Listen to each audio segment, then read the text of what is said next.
इन लोगों की सारी खुफिया वीडियोस दिखाने की जरूरत इसलिए भी नहीं क्योंकि पकड़े जाने के बाद इन्होंने सब कुछ खुद तस्लीम कर लिया।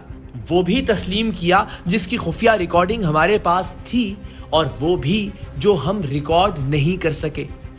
इन लोगों के आंसुओं और जज्बातियत पर मत जाइएगा। पकड़े जाने पर तो कातिल भी माफिया मांगता है और गिड़गिड़ा गिड़गिड़ा कर रोता है। इन लोगों को तो पकड़े जाने से पहले बारहा समझाया भी गया और इन लोगों की जरूरियात और आसाइशों का ख्याल रखने की बात बार बार इसलिए दोहराई जाएगी, इसलिए नशर की जाएगी कि इनके इस भौंडे जवाज को भी खत्म किया जा सके कि इन्हें अपनी किसी जरूरत को पूरा करने के लिए करप्शन करने की जरूरत पड़ी। सबसे पहले टीम सरेआम के असिस्टेंट डायरेक्टर साजिद नवाज की एतराफी गुफ्तगू सुनिए। याद रहे, साजिद और वसीम के खिलाफ सबूत इकट्ठे करके पहला मुकदमा मैंने यानी इकरारुल हसन ने खुद अपनी मुद्दत में दर्ज करवा के इन्हें गिरफ्तार करवाया।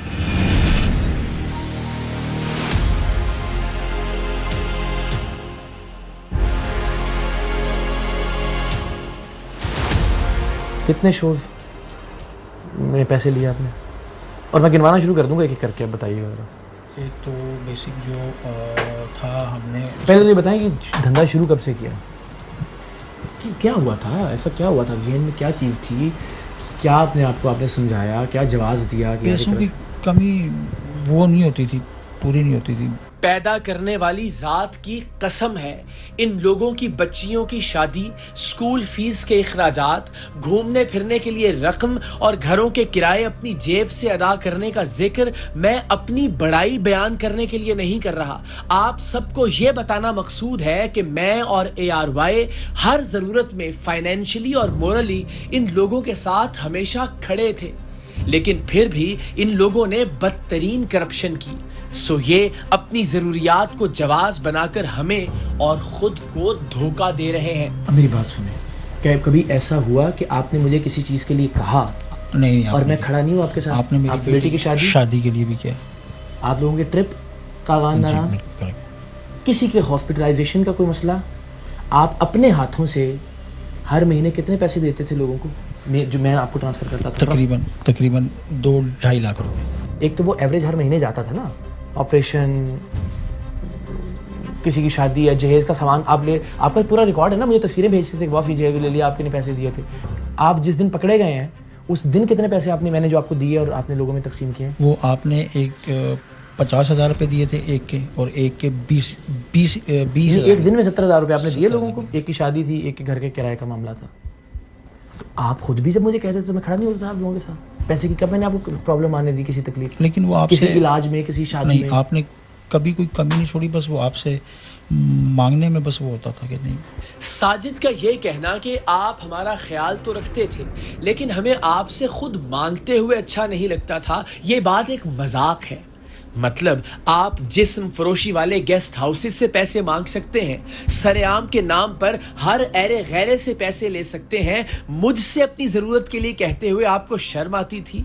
शर्म की बात है। तो आपने सोचा कि 2 नंबरी शुरू कर देनी चाहिए, पैसे थोड़े कम पड़ रहे हैं। तो ये तो हम हर बंदे को जिसको भी हम पकड़ते थे, आप और मैं मिलके, हमारे जो प्रोड्यूसर थे वसीम साहब, सारे जो भी माशाल्लाह आपके साथ अंदर हैं, तो वो भी तो यही कहता था। पुलिस वालों के हवाले से जब हम करते थे तो ये बताते थे कि जी हमारी तनख्वाह कम है या हमारे अखराजात ज़्यादा हैं या हमें तफ्तीश के पैसे भी खुद, तो वो तो फिर तो वो भी ठीक थे सारे के सारे। जितने लोग हमने पकड़े अब तक पिछले 8 साल में, हमने ज़्यादती की फिर तो उनको पकड़ के? नहीं, ज़्यादती तो नहीं की, हमारा काम था लोगों को एक्सपोज करना। आज हम खुद एक्सपोज हो गए। मेरी तकलीफ का अंदाज़ा है आपको? बहुत तकलीफ।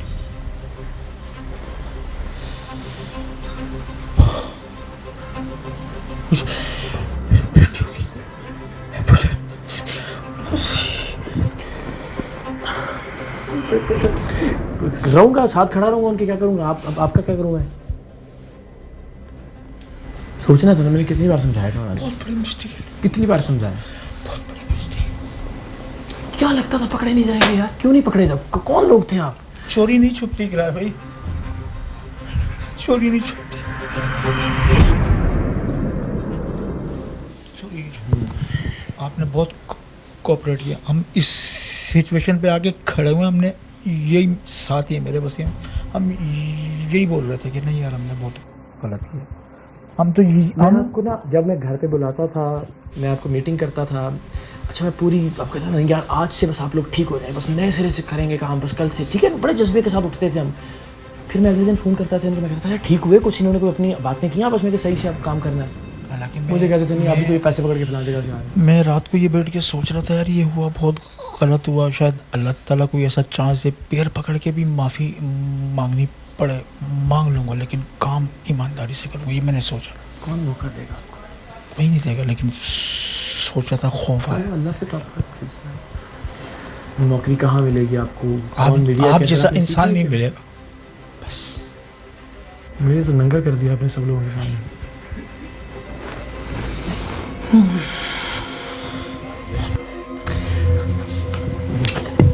चलो बस ये समझ के कि जो किया है, और ये देखो इधर ज़मीन पे पैसे उठाते हैं ना साजिद भाई, मेरी बेटियां बीमार है, अल्लाह मालिक है उनका, जहाँ अल्लाह ताला ने इतना बड़ा किया उनको ठीक है। मैं ये करने से फेस करे ना सामने, नहीं कर सकता। लोग कहेंगे अपने बंदे का चेहरा दिखाया नहीं, दूसरों की पूरी दुनिया को बेनकाब करते थे। मैं बस हम ये जज्बाती मनाजिर इसलिए नशर कर रहे हैं कि इनके आंसुओं में इनके गुनाह का एतराफ़ है।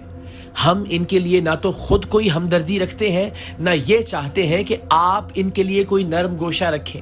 सभी मुजरिम पकड़े जाने के बाद रोते हैं, और इन्हें तो पकड़े जाने से पहले कई बार मुतनब्बह भी किया गया था। मुजरिमों के रोने का हरगिज ये मतलब नहीं कि उन्हें माफ कर दिया जाए, और इंशाअल्लाह ये लोग भी अपने किए की सजा भुगते। यार वो माजूर बंदा जिसकी बीवी हाथ जोड़ के रो पड़ी थी कि मुझे सीढ़ियों के बगैर वाला घर ले दे, मैं नहीं, मेरा नहीं चढ़ सकता सीढ़ियाँ, उसके पैसे लेने पहुंचे हुए थे आप लोग? नहीं, उसका वसीम भाई से किसी ने कांटेक्ट किया था खातून ने, तो उसको तो ओवरऑल वो देख रहे थे। आपके लिए नहीं, मेरे इल्म में था। हसीब की बीवी के अकाउंट में पैसे आने थे? हाँ, ये मेरे इल्म में था।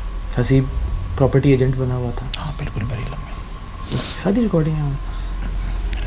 शहजाद के नाम पे पैसे लेने के लिए भेजा ना आपने मलिक को फारिम बर्नी ट्रस्ट में रिकॉर्डिंग करने के लिए बच्चों की, वो था आपके नॉलेज में? हाँ वो था मेरे नॉलेज। और भी पैसे मंगवाने थे डोनर से? वो उससे भी वसीम भाई कांटेक्ट में, मगर मंगवाने थे ना आपके नॉलेज में? थे, मंगवाने थे, बिल्कुल थे मेरे। कहाँ मोटा मोटा क्या जेहन में आता है? मटियारी में कितने पैसे लिए उससे, जो डिप्टी कमिश्नर का वो था, उससे डीसी का? मेरे ख्याल आई थिंक 4.5 लाख। 4.5 लाख लिया। और उसके अलावा फिर वो कोई भी आता था 50,000, 1 लाख, फिर उसमें एक जो रिकॉर्डिंग्स आपकी वो तो सारी 70,000, 30,000, लाख रुपए वाली। कितने होंगे पैसे तकरीबन साल में? कितने बना दिए? साल में 6 8 भाई 8-9 लाख रुपए बना दिए। 8-9 यही सोच के कि यार मैं हुआ कुछ उससे? कुछ भी नहीं। कोई हराम के पैसों ने कोई ज़िंदगी में तब्दीली, बच्चियों का इलाज हो गया, वो आपकी अपनी कोई ज़िंदगी समझ